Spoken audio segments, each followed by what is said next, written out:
Hi guys, welcome back to my channel and the first sit down video in for what feels like the longest time.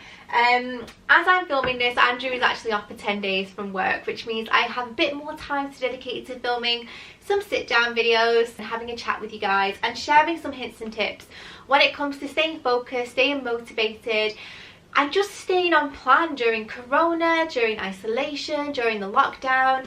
I have had a lot of people reach out to me on Instagram, WW app, YouTube, all kind of saying the same thing. We're lacking in focus, we're lacking in motivation, and we're really struggling at the moment, and I think a lot of people are. We're all in the same boat. It's super common, but I do have some hints and tips here that I think might help you. They are things that I've been putting into place myself, and they're just things to consider. You don't feel like things are going anywhere, your weight is staying the same, your habits are either getting a little bit better or they're not really seeing any improvement despite hard work. You may be struggling to find time, you may be struggling to find your reason why, your motivation, your focus. So today I'm going to be sharing some hints and tips of doing WW during Corona, during lockdown, isolation, whatever you might want to call it. And I'm just going to get started. So if I'm looking down, it's because I've made notes, because I do want to remain as concise as possible. But the first thing I wanted to say is just take stock. Have a little bit of a think about, is this important to me right now? Is this a priority? Is this something I want to do?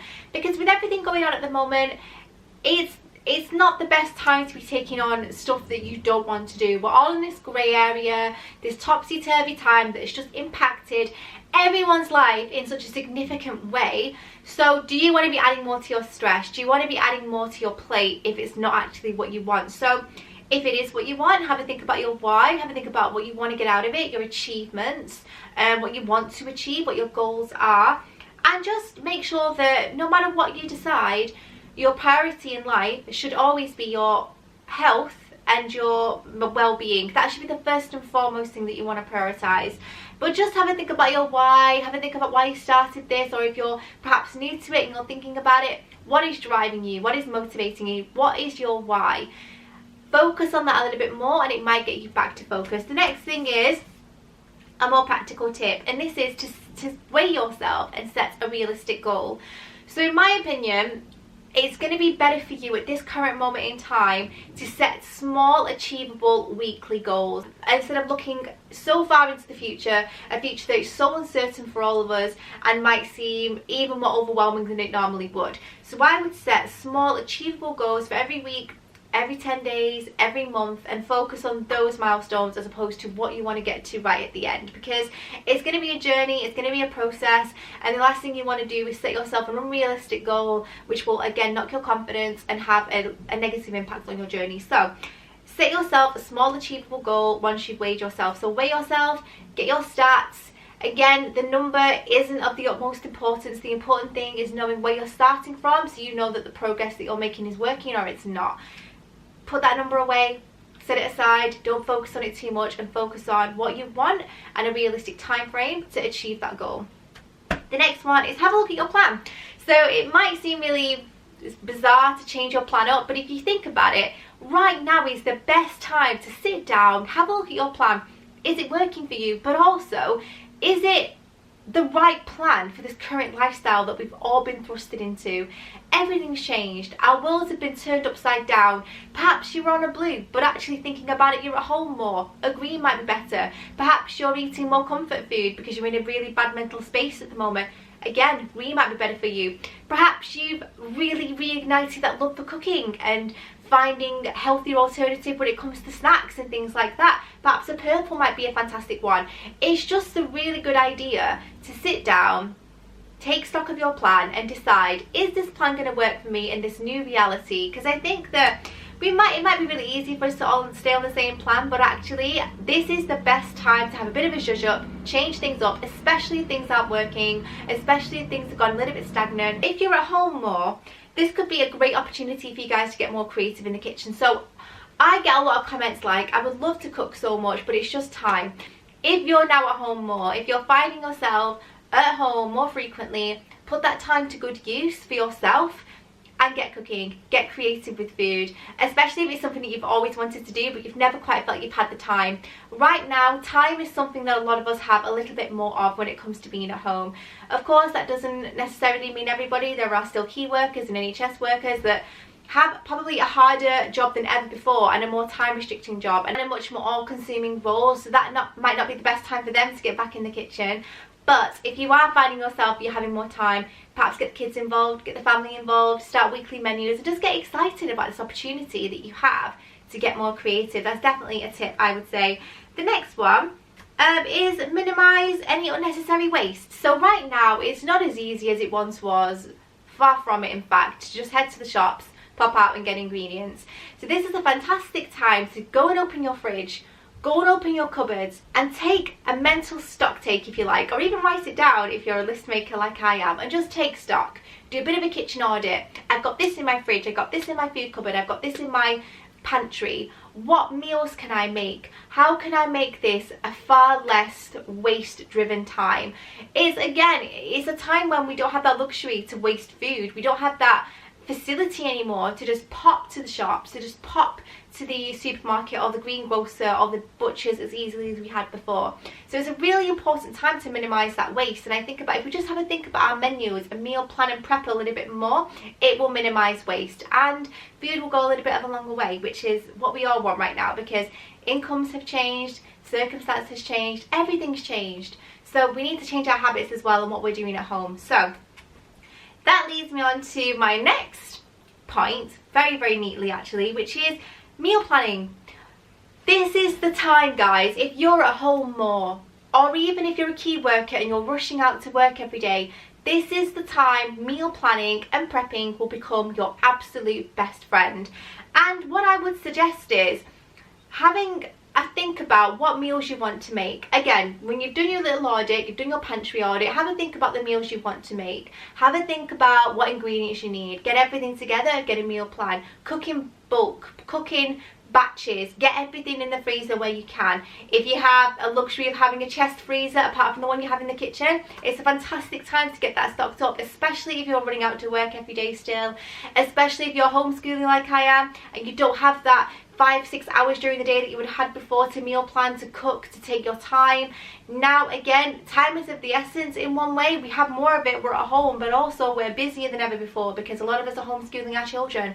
A lot of us are working from home, which is a whole new dynamic. So if meals could be taken care of, how much of a lift would it be on us? It would be really fantastic. So again, meal planning, prepping, thinking ahead, getting things frozen is a really fantastic idea.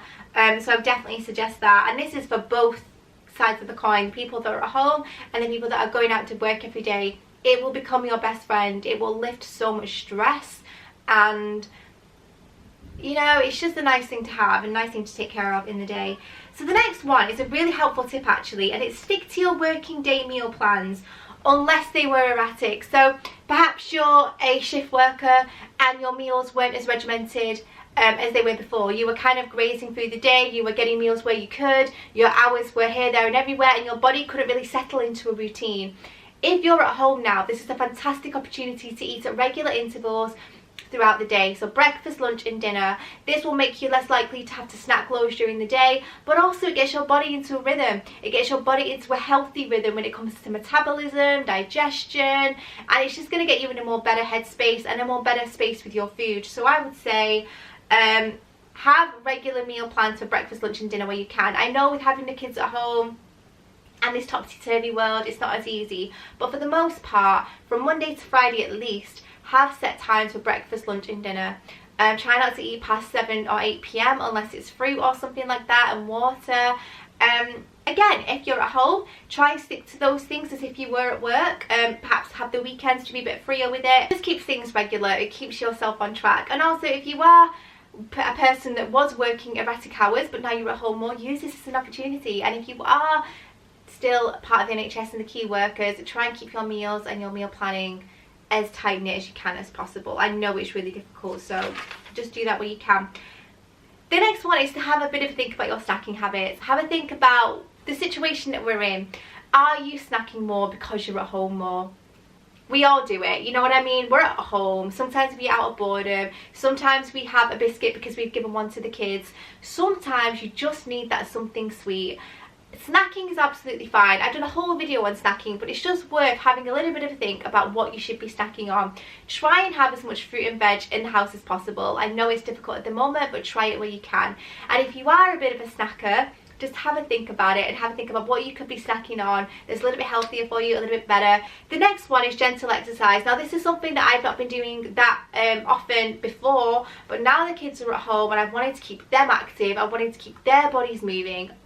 I've been doing some light gentle exercise. I've been doing yoga and exercise classes, not actual classes that I've signed up for, but just classes that you can get on YouTube for free, just to get your body moving, just to get yourself, honestly you feel so much better when you've just had a bit of a move about. So I've been doing yoga in the living room with the kids and it's just been really fantastic, and it's great for building the appetite as well, so you don't skip meals and you snack but you're actually hungry for your breakfast, lunch and dinner. So I definitely would suggest that. Again, pretty obvious, but just have as many healthy snack options as possible. And the next one is don't miss out on daily treats. You know, I've always said I have a bit of chocolate every single day. That's not changed now with the situation. I always have a treat, and I think you should do the same, especially now, because I feel like we do need that pick-me-up. We do need the element of realism when it comes to our diets and our lifestyle choices, and right now we need that bit of chocolate. We need that little bit of sparkle in our day, if you like, so don't be missing out on that. The next one is to keep in with your weekly weigh-ins, to keep yourself in check. Don't leave it for months on end and have the horrible surprises that we all dread. Keep yourself regular, keep checking, and just be mindful of it. Don't focus on it too much, but definitely be mindful. And then the last one is think about where you could be by the time this is all over. Think about your goal, think about what you want out of it, think about how amazing you're going to feel once this is all over and you can go out there and more contented, confident and happier you. That is your why, that is your reason, and see it as an opportunity, guys. See it as, this is time for me. It's the time when the world has stopped. It's a time when I can focus on what I want out of life and giving myself that time and that freedom to actually do it. And again, something that I haven't said, which is kind of a bonus tip if you like, but one that's very significant and very important. Just because you're not out every day, just because you're not dining out, keep up with your app, keep tracking your food every day, keep tracking your weight every week. This is going to keep you accountable, it's going to give you focus, it's going to give you motivation, and it's just going to keep you on track during the day. If you kind of become a little bit slacker with your tracking, that's not going to help the situation, especially if you're looking for motivation, because you're not going to know where you are, you're not going to know, you know, especially if you're a person that used to go to the meetings, those meetings are no longer. So it's very, very difficult to get that pat on the back. It's very difficult to get that reassurance and positivity and guidance. So keep on your app, keep on with the community. I'll put my handle down below if you want to go and follow me on there for support, advice. But yeah, that is my hints and tips when it comes to doing WW on Corona, finding that motivation, just some hints and tips that might make your journey that much easier. But I hope you've all enjoyed it. Comment down below with any support you guys think would be helpful for others, and also let us know how you're doing, because I'd love to help you, support you and hear from you in any way. But yeah, thank you so much for watching. Don't forget to give it a like and check out the description box for more videos from me that I think you might find useful, and I'll see you in my next one. Bye.